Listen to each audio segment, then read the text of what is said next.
Hello and welcome to another game of Trap Chess. Today we are playing Official Game Mode 1. Official Game Mode 1 can be found on the YouTube channel. In this game we have white and black both playing the same amount of chess piece traps and the same amount of landmines. Each side has 6 of each.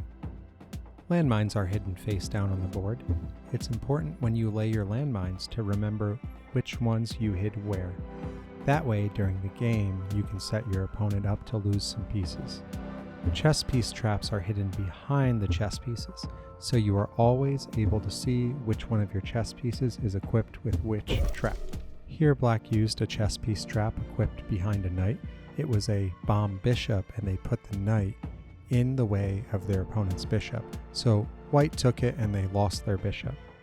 Now, black would have been able to take the bishop back with their pawn or their queen, but now they can spend a move doing something else rather than taking the bishop back because the trap removed the bishop for them. Black did the same setup with their pawn, and now white has lost a pawn to a bomb pawn chess piece trap. The traps only activate when the chess piece matches the trap itself. So in a lot of instances, you'll have a wasted trap or a trap that's removed from the board, or your opponent will find the landmine and they may avoid it with that chess piece for the rest of the game so you don't get an activation. That's where the strategy comes into play with properly playing your traps and tricking your opponent into them. If you do it really well, you'll have a distinct advantage in the game. This brings us back to that free move mechanic that we discussed earlier. In many turn-based games, going first comes with an advantage. Chess is no exception to that. There are a lot of games that try to mitigate that advantage for going first. For example, in Yu-Gi-Oh!, if you go first, you're not allowed to draw and you can't attack. Trap chess balances the disadvantage of going second in a different way. It introduces risk for the player that goes first. In Official Game Mode 1, you are immune to your own traps, and you lay your traps on your half of the chessboard. This means the player that goes first is the first player that can cross over to the other side where the risk of losing a piece exists. Then if a trap activates, the trap removes a chess piece. Normally you would have to spend a move to remove a chess piece, but because the trap does it for you, you can do something different with your move. This essentially gives you a free move, which is a way to remove the advantage of going first. It looks like black is going to get a free rook here. Initially, white attacked black's queen with the rook, but black was afraid there'd be a bomb queen chess piece trap equipped to the white rook, so they opted to check the white king instead and take the rook with their rook, thinking it would be a safer play. It turns out the rook wasn't equipped with anything, so it was an unsuccessful bluff. Successful bluffs can cause your opponent to retreat, which may be advantageous for you. Unsuccessful bluffs can lead to lost pieces or lost positions. It's important to pick the spots that you bluff carefully. A checkmate was missed on f2 because black was too focused on the knight on c3. However, there was a bomb bishop trap in the knight. Black would have been fine if they took that knight with their queen, but because they wanted to mitigate the risk of losing their queen by bringing the bishop in, not only did they miss a checkmate, but they lost their bishop. Black can still go for a checkmate if they're able to get their queen onto f2. However, white can block that pretty easily with their queen. Here it looks like white missed that, and black can go for a checkmate on f2, but black missed it too. The most common piece to hide a bomb queen in is the queen, so it looks like white may have grabbed a free rook here. White doesn't seem bothered that their queen isn't protected. So either that queen has a bomb queen hidden inside of it, or white is trying to execute another bluff. Traps are drawn at random at the start of the game, so it is also possible that white didn't get a bomb queen at the start of the game.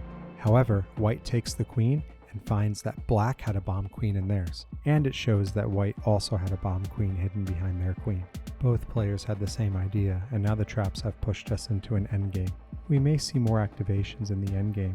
Half of the traps that are drawn from are for pawns. We haven't seen a lot of landmines yet, so I have to guess that a lot of the landmines on the board are pawns that will stop pawns from being promoted. Only one pawn has to be promoted to give one player a distinct advantage over the other player. A satirical way that one player could win is if they combine their bishop and their rook. I believe this is called a brook. I'm not very versed in this strategy to know how flowing water would help them achieve victory. Making the trap chessboard wet just seems like a waste. It would become a big mushy mess like my life. It looks like white has a plan. They're protecting their pawn on d6. I think they're going to be trying to push that up to become a queen. They have their bishop on h3 that can take out the pawn on d7 that's blocking them. Even though white has lost 3 pieces to traps and black has only lost 1, the game is surprisingly close. The traps function like an addition to chess because at the end of the day, to win, you still have to play chess. This is also true for other times of the day. White is appearing to execute the strategy that was mentioned earlier. They just took out the pawn on d7, and now once they move their bishop out of the way, they'll be able to run their pawn on d6 up to become a queen and end the game. However, this is trap chess, so any trap could turn the tide of the game. Now it looks like white is trying to use their bishop to get their pawn off of the a file. They may think that black has put a bomb pawn on a5, so they may see the b file as being safer. However, black puts their bishop on c4 where it's protected by their rook, so it looks like it's going to be a standard trade. The less pieces that are on the board, the more it comes down to the placement of the bomb pawns at the start of the game and the movements of the kings. Black has very little they can do to stop the promotion of the pawn on the d file, so if they laid a trap, they'll be able to stop it before it gets promoted, but it looks like it's safe. The black king won't be able to protect itself with a queen and a rook attacking it, unless there's a landmine laid on the board somewhere that takes out queens or rooks. Black looks like it's going to lose this game. The d8 square is safe, so the pawn is successfully promoted into a queen.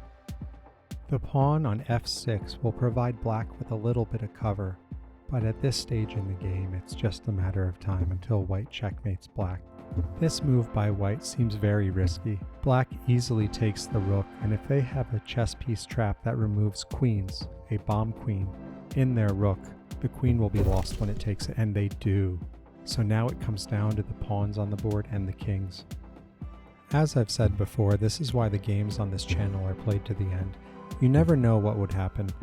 Just a few moves ago, black had an overwhelming disadvantage to white. They were down an entire queen. The traps help level the playing field. You'll see this a lot with players of different skill levels. I hope that data and experience over time will help decide what the game balance should be between players of different skill levels. A player that's much better than another should have 0 or very few traps. For a while I was teaching chess. One of my students was a complete beginner and had never played chess before, and they started playing and they started with 16 traps and I took 0. Our games actually ended up pretty close and it kept them engaged in the game. Dopamine is the reward chemical in the brain, so every time you feel good about something you've accomplished, you get a hit of dopamine. Chess is a game where you either win or you lose and there's no in between. However, with trap chess, the traps give you these little victories as you play, and those victories release dopamine, so you feel good about tricking your opponent through trap activations while the game is going on, rather than just waiting to see if you win and getting that dopamine hit at the end of the game through a victory. Chess as a game has positive effects on the brain. If you go on Google Scholar and search for research articles around chess, you'll find articles discussing the positive effects of chess through research. I bring that up because, as a chess teacher, I saw a lot of students get discouraged while they were playing because you either win or you lose, as I said earlier. I understand becoming discouraged when you're consistently losing in a new game. That may lead to quitting before you feel the positive benefits of playing chess that have been discovered through research. That's where trap chess is different, as it promotes those positive feelings through that dopamine release as you play throughout the game. Then as time goes on, you can start removing more and more traps until you're back to playing classical chess. That doesn't mean you have to stop playing trap chess and move towards classical chess.